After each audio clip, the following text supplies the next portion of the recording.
Time to Shine Today podcast, Varsity Squad. This is Scott Ferguson, and I got my boy from Chicago, Chi-Town, one of my favorite cities in the whole wide world. I can't wait to go up and visit him in a couple months. Well, my guy here is out on the road right now doing TEDx speaking. He just got back, I believe, from Colorado. His name is Raj Subrameyer, and he actually let me break down his last name, and it was so much easier because if I tried to say it myself, I wouldn't be able to do it. But Raj and I kind of come from a little bit of the same background with an inferiority complex where, we had family members that were successful and just rocking it. And we were just kind of left in the dark, but we both kind of aligned with people to help us level up our life. And that's what Raj does. Raj Subrameyer will help you level up your life. He's a tech career strategist focused on helping people to land their dream job and become successful leaders. He has been featured in numerous podcasts and publications. He's also the author of the new book, Skyrocket Your Career, and can be contacted at his website, which I'll put in the show notes, but we'll talk about his website just here in a little bit. And Raj, thank you so much for coming on. Please introduce yourself to Time to Shine Today podcast, Varsity Squad. But first, what's your favorite color and why? Favorite color is gray because it looks really good on my brown skin. I tell you that my boy Raj is from Chicago, but I believe his background was India.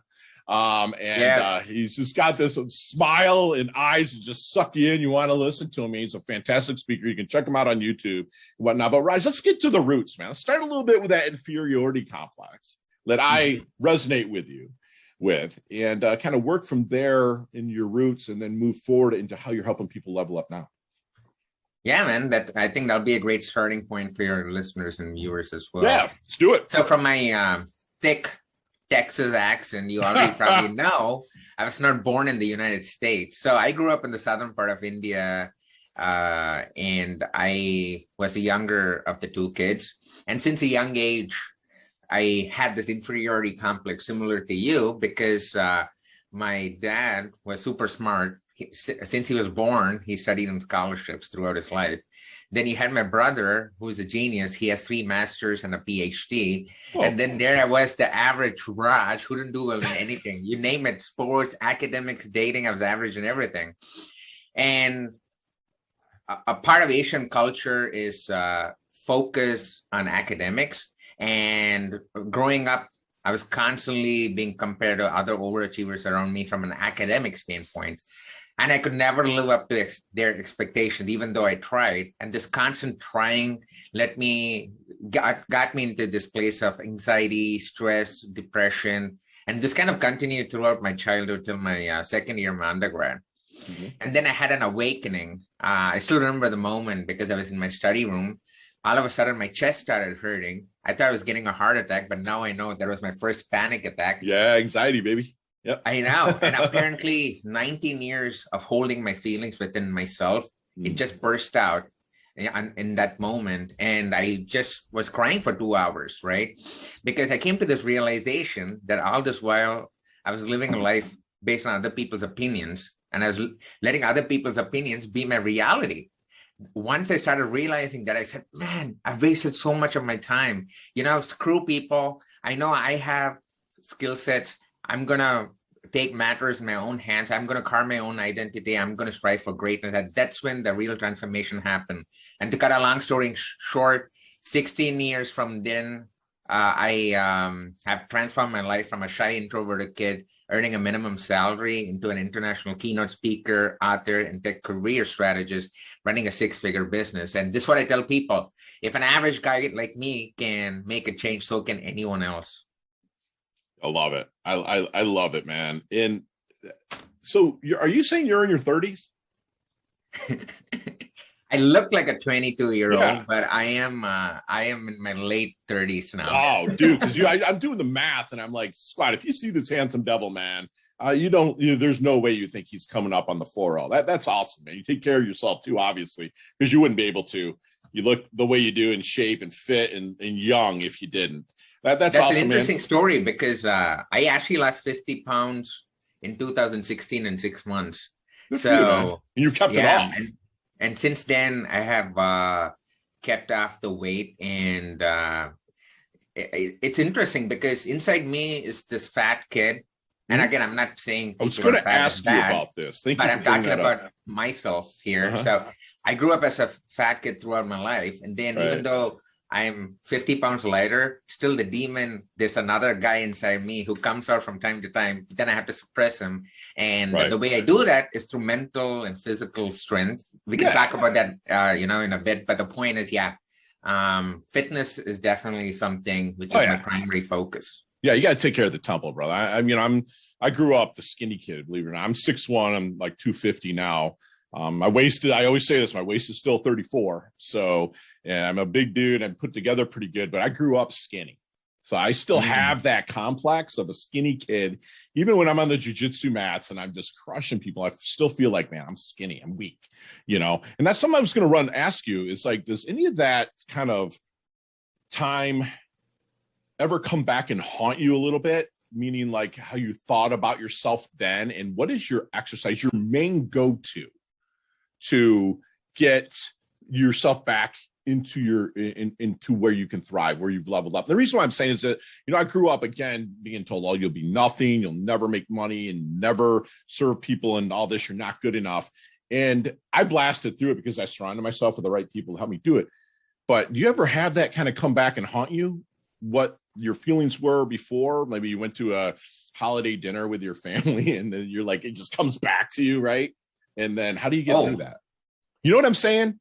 Oh, yeah. Okay. So 100% is it's a work in progress. It's always a constant struggle because your past trauma, it's part of who you are. You cannot get rid of it. And it's ingrained in your brain, because I was in similar situations where people said, you're an introverted kid, you're dumb. In fact, my parents took me to the hospital to make sure I was mentally stable, right? So all those things, you cannot erase it from your head, but it does teach you lessons in the sense it helps to drive you. So whenever you're down, then you remember those trauma, people echoing those things, saying you're not good enough, you're not good enough. And then you know what? You'll say, okay, I'm going to prove people wrong, prove myself wrong, the alter ego, and then it helps to drive you. So that's how I view it as a positive thing, especially when I'm speaking or whatever I'm doing. There's always another part of me which tries to bring me down, but that it's a constant thing, I think, for people like us. That is one thing. But the second part of the question, in terms of what is one thing I do to stay stable and get focused, I do a lot of things actually, but one primary thing which has been a huge stability point for me is working out. And in terms of working out, I do running. So I run 4 to 5 miles a couple of days a week. Wow. And then I alternate days I lift weights. And so I work out about 5 to 6 times a week. And I've been doing that constantly for over 3-4 years, and that's what keeps me stable, especially with COVID, and people have been forced to live a sedentary life. So it's more than important than ever to work out now than any time else. But that's those endorphins to get your mind right. I love that. Exactly. And then of course, nutrition is something you want to try to focus on. Absolutely. It doesn't mean that I don't eat cakes and desserts. I love them. But the point is I try to balance them with, other good nutritional stuff, because my only hobby in life is traveling, food, and beer. At one point, I had 150 different types of beers in my basement. So I love beer. So that's one of the main reasons I'm motivated to work out. So love it, man. I love that you answered the way you did. And to prove yourself right when you're feeling wrong. That's beautiful. So what do you think then makes a great coach? A great leader? So I would say first thing, you should have gone through similar experiences which you could relate to other people, which would be you should have hit rock bottom at some point in our lives. Because you may agree with this, where if you read any leadership book, any motivational book, any great leaders, they always had to hit rock bottom at some point in their lives to get the realization that, okay, they can impact people on a large scale. So I think I know it's weird to say it, but an awesome coach is a person who had hit rock bottom at some point in their lives. That's when they understand the true feelings of other people. That is number one. Number two is they should be able to share their real life experiences going through similar kinds of journey as their clients and tell them how with empathy they could feel what they're going through and then give them strategies based on your experiences. That's when people can relate to it. Anyone can read a book and then give 5 strategies. Here you go. But that doesn't matter because people have to know that you have gone through the same experiences, right? Sure. Because people won't understand anxiety, depression if they didn't go through that. Because I suffer with anxiety, depression, and I take medication, I do a lot of stuff. But the point is, people do not understand what that actually means, right? So I think 2 things, as I was saying, you have to hit rock bottom. Second thing is you have to use your experiences to get people up, right? Absolutely. So I think those are the 2 things, apart from the other important characteristics for a coach, which would be probably mindset, being consistent, and showing up every day the same way. With their agenda in mind, not yours. I love it. Yep. So let me ask something. So if you're starting to work with a client or even a company, is there any good question you wish they would ask you but never do? Company or a client. So they could ask me what motivates me, right? Not a lot of people actually ask me that. For me, motivation is to impact people and change lives. That's my motivation. That's why I show up every day. I've helped over 50 plus clients. I've helped them get jobs, get 30% increase in their salary. And most of them have been immigrants who are about to get out of the United States. And because of me, they were able to get a job and have a life. So all those things, keep running through my head when I talk to new clients, but they don't ask me what motivates you. How do you keep showing up every day the same way, no matter what happens, right? That is something I wish people ask, but it's okay. It is what it is. But the point is, that's what motivates me every day. I love it. So Raj, here in South Florida, we're networking like crazy. We get out, we're pressing flesh. And if other people are out there motivated and networking too, if I'm speaking to somebody, what are they saying to me that would make them a good contact, referral, or prospect for you? So just to make sure I understood the question. So you were saying if you're talking to me, what would make you a good prospect? Listen, I shut my mouth and I open my ears at networking events. It's not about fucking me. You know what I'm saying? It's about who I can help. Right. What are they saying to me that would want me to introduce them to you? So I think first thing, it starts with research and offering value. So what are they saying to me, Raj, that makes me think, Raj, I need to introduce those two? Raj, I need to introduce, someone's talking to you to introduce me to you. And what do they say, right? That's what you're asking. Correct. Yeah. I would say that you need to meet a guy who can transform people's lives. And you really need to meet him because you seem to be like a similar kind of person. So you need to meet Raj because I think you both together can impact the world in a really large scale. I think that's what they would definitely say. Love it, man. I love it. Love it. So Raj, have you seen the movie Back to the Future? I don't. Unfortunately, no. But I know what the theme is. Yeah, so, the guy goes back in time. You can change some things, but I don't want you to change anything. I want you to go back in time to that 18-year-old kind of inferiority complex Raj. What kind of knowledge nuggets would you? That's what we call him here at Time to Shine Today. What kind of knowledge nuggets are you dropping on that Raj to maybe help him shorten his learning curve, level up, and blast through maybe just a little bit quicker? Yeah. So couple of things. One, from an entrepreneurial standpoint, I think you need to automate as many processes as possible. I learned that the hard way by doing everything manually. I think you need to invest money in automating from your invoicing system to, whatever you can automate from an admin task point of view. That is number one, from an entrepreneur standpoint. Number two is you should be willing to take risks. Sometimes things may not work out and you should be okay with that. So you try something, it doesn't work out, and then try another thing. And that's how an entrepreneur's life works. I think those two things are definitely the pivotal moment for me once I realized those two things as an entrepreneur. So then how do you want your dash remembered, that little line in between your incarnation date and your expiration date, your life date and death date, and your tombstone. How do you want Raj's dash remembered? Hopefully it's way down the line. But how do you want it remembered?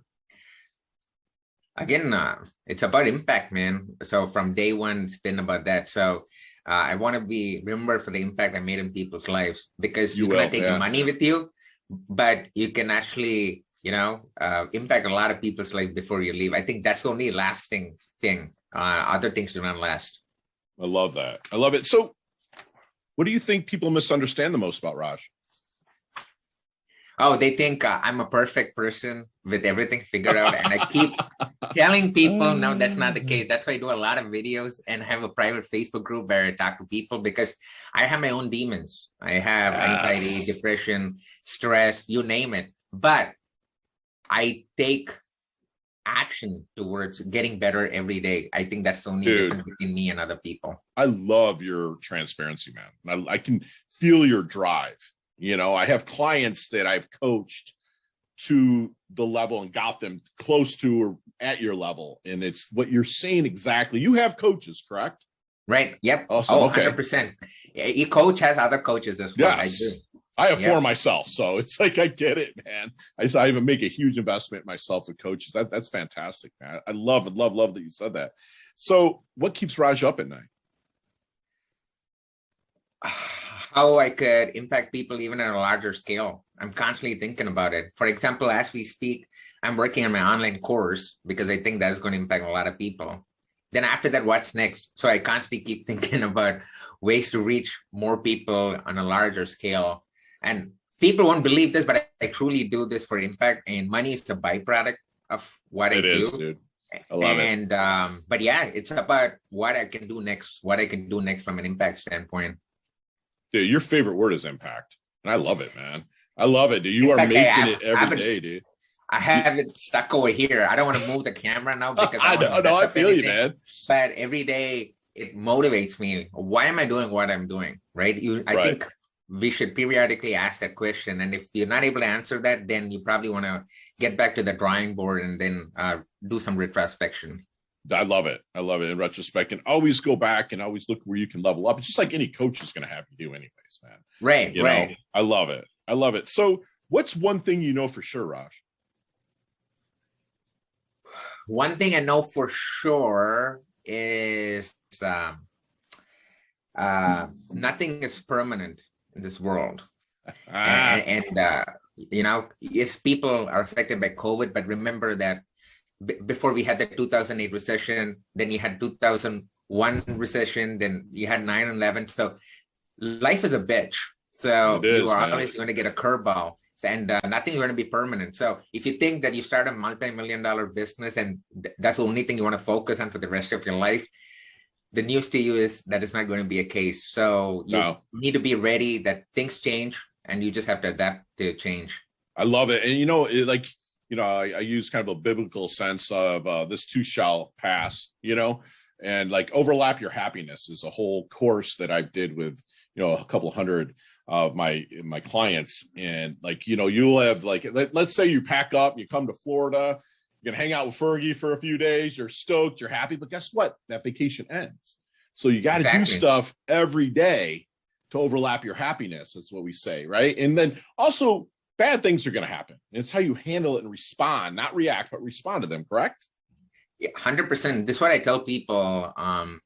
You cannot control the circumstances, but you can control the actions under any circumstance. Yes. Right? So love it. That's what you need to think about. And life is like that. You are going to get curveballs when you least expect it, but then you have to be prepared for those kind of things and take things one step at a time.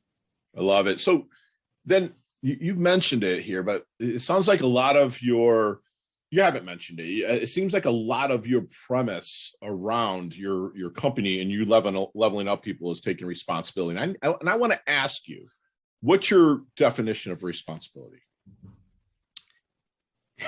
Definition of responsibility, man, hard question.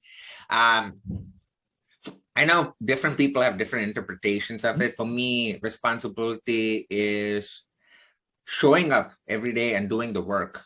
I think that's your responsibility, because people believe in delayed gratification.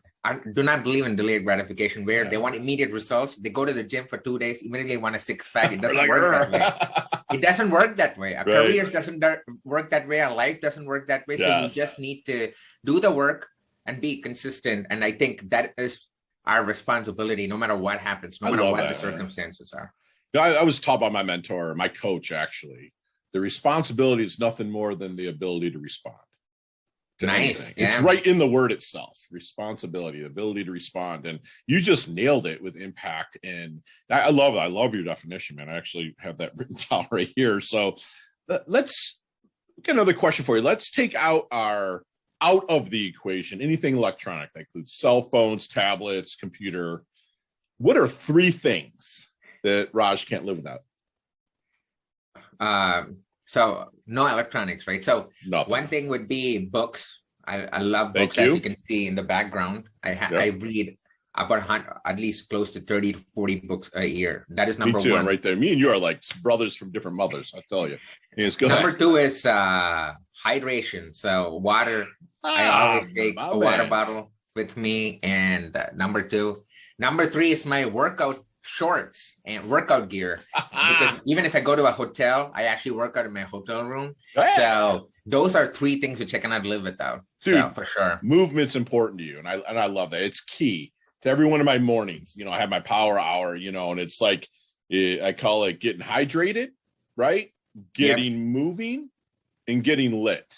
And what I mean by that is, you know, hydration. I do a 2 ounces of distilled water with apple cider vinegar, pink Himalayan sea salt, and lemon juice, fresh squeezed lemon juice. I slam it. It's the first thing I hit. It resets my pH balance. And then I back that up with 16 ounces of water, purified water. Then I go and I get moving. I'm a huge believer in rebounding and trampoline for the clearing out the lymph nodes. And then I get lit. And luckily here in South Florida, there's sun all the time, so I get the sunshine. So I love that we are, like, even if you're in a hotel room, you don't make excuses, you make adjustments. And that's what winners do. And I love that. I love it. And Raj, what would be your definition of a life well lived? Definition of a life well lived. I think being present at any moment. I think that's what will be a good life for me, because in the first half of my life, I was always thinking about the future, but I let the present slip away from me. I've been more diligent in the past 6, 7 years to live in the present, because nothing is certain, as we already talked about. Yeah, man. And I think if I'm present and mindful, that is life well lived. There's this quick saying, I wanted to just mention this: don't have one leg in the past, another leg in the future, and be on the present. So, dude, that is massive. So that, I know it sounds cheesy, but oh my God, there's freaking deep meaning in that, man. And that's what I live by. Dude, that is, oh man, that's the best I've ever heard. I mean, ever. I mean, everyone's like, oh yeah, you know, tomorrow's a mystery, yesterday's history, you know, today's a present, so it's a gift. Now, dude, this is awesome, dude. Leg, you know, don't have a leg in the future, leg in the past, and pee in the present, dude. Like right now, because right now is old news. It's like, dude, it's like you have to take care of now to make your tomorrow what you've envisioned. Dude, that was freaking awesome. And squad, as we move along here a little bit, we're going to take my good friend Raj into our leveling up lightning round just as soon as we get back from thanking our sponsors and affiliates. In Time to Shine Today podcast, Varsity Squad, we are back with my good friend Raj. And Raj, we are going to take you through our leveling up lightning round. You and I could talk 15, 20 minutes, an hour, and each one of these questions I'm going to ask you. We might do it over a brain grenade or two in Chicago sometime or here in South Florida. Yeah. But you've got 5 seconds to answer with no explanations. And you can do it. I promise you. There's nothing I'm going to ask you. Let's do this. All right, my brother? You ready? Yep. Awesome. Yep. Let's level up. What is the best leveling up advice Raj has ever received? Be yourself. Yes. Share one of your personal habits that contributes to your success. Working out. Beautiful. Other than your website, rajsubra.com, which we'll put that in the show notes, and of course, timetoshinetoday.com, my shameless plug. What website does Raj go to level up? Tim Ferriss's blogs. Yes, love it. Love Ferriss's blog. Yeah. I've actually drank some mushroom coffee with Timmy, and it was life-changing. Good stuff. So you see me, you're like, man, Fergie doesn't look right, man. He seems to be in his doldrums. Outside of your book that you wrote, what book would you be handing me to get me out? I would say book by Robin Sharma called Monk Who Sold His Ferrari. Literally, dude, I'm reading his 5 a.m. Club right now, dude. Sharma. Oh, the 5. I already read 5 a.m. Club too. And so, he's coming on my podcast in December. Can't freaking wait. Raj, what is your most commonly used emoji? Strength text emoji. My man. The muzzle emoji. Yeah. Love it. What was your New Year's resolution? To accomplish 90% of my goals. Beautiful. Chess or checkers? Chess. All right, smarty pants. What do you have a favorite charity and organization you like to give your time or money to? Yeah, the Chicago Food Repository. Thank you for saying that. That's awesome. Keeping it local, keeping it leveled up. I love that. I love that. Last question. You can elaborate a little bit on this one, my friend. But what's the best decade of music? 60s, 70s, 80s, or 90s? So I would say 90s because that's when I actually enjoyed music. Yeah. So I would say 90s was awesome, 90s. bro. I loved Bryan Adams, Meatloaf, and Metallica was also pretty popular. Man. And the 90s had the grunge bands with like Nirvana and stuff like that. Then you had garage bands like Blink-182 and some but then you also had hip hop. Like, I mean, you had rap in the 80s, but then you had some solid hip hop in the 90s. Oh, yeah. Of course, Puff Diddy and, Dave Static and then Biggie. And there was Tupac. Biggie, Tupac was in the early 90s at least, right? Before he was late 80s, early 90s, but he got bigger in the early 90s. Yeah. So great those times. are like popular. I love, and that's what I listen to while working out as well. Good California Love is my favorite song. Okay, and then, City of Compton. I love it. Exactly, man. I love it, man. I'm coming up on 50 years old, and like all my that I listen to when I want to get ramped up for a workout is 90s music. If I'm just chilling, I'll literally throw on some 80s music at home, take me back to my elementary school days and stuff like that. But that's awesome. So, Raj, how can we find you, brother? So, a couple of ways. One is you already mentioned my website, rajsubra.com. You'll find all my life's work and how I help people. And also, if you want to know information about my book, if they go to skyrocketyourcareerbook.com, they can download the free chapter there and also connect with me. And finally, LinkedIn. I live on LinkedIn. So yes, you do. Definitely follow me and connect with me there. And Squad, all that's going to be in the show notes. And I'm going to actually pop on. I'm going to grab his Skyrocket Your Book. And Raj, I'm going to ask you also, I want to do a book giveaway for you. And I'll purchase it. I just need you to sign it and ship it. Would you be willing to do that for me? Yep. Okay, gotcha. 100%. So the first person that replies Skyrocket in any of Pinterest, all over Pinterest, Twitter, Instagram, LinkedIn, anyone that puts Skyrocket in there, I will have a free autographed book that I'm going to purchase. Time to Shine today will purchase, and Raj will gladly sign it and ship it out to you. So, Raj, do me a favor and leave me with one last knowledge nugget you want us to take with us, internalize, and take action on. No matter where you are in life, your personal brand is what is going to help you set yourself for success. So build your personal brand via social media, via the blogs, and any other channels you could do to build your personal brand. That's what I would advise. I love it. And Squad, we just have an awesome free masterclass with my good friend, the non-average Raj. He thought himself as that, was he kind of raised by that. And he wants you to remember, don't let other people's opinions become your reality. That stuck with me. That's huge. In past trauma can become ingrained in your brain. Prove yourself right of what you really were born and meant to do in this lifetime by getting out of your own way. He did mention alter ego. Become something that is going to help you level up. Stay grounded to your roots and your family, but don't let their opinions become your reality at all. A great coach should have walked the path from rock bottom and leveled himself up by using other coaches preferably, and should be able to share those real life experiences with you, the client, to help you level up. And ask your coach what motivates them. Raj's motivation, I heard at least 15 times in this interview, is impact, impact, impact. And Raj impact will change and does change people's lives. He's always looking to make that impact. He wants you, if you're in business, to set up automated processes, have your your finger on the button and on the pulse, but allow other people to do the work. Be willing to take those calculated risks, he says. And if you don't have all the answers, like my good friend Leah Woodford says, get your asking gear. Ask for the answers. Get out there and make it happen. Be present and make that impact. Again, impact. He's going to remind us, that no matter where you are in life, your personal brand is what's going to set you up for success. And Raj can help you get branded and do the right things through his leadership and communication skills to help you level up your life. And lastly, dude, this is going to be my quote of the year, but don't, you live with a leg in the past, a leg in the future, and pee in the present, man. That's just freaking fantastic. Raj levels up his health. He levels up his wealth. He's humble yet hungry. He's earned his varsity squad letter here. Thank you so much for coming on, Raj. You're amazing. I can't wait to collaborate with you in the future, brother.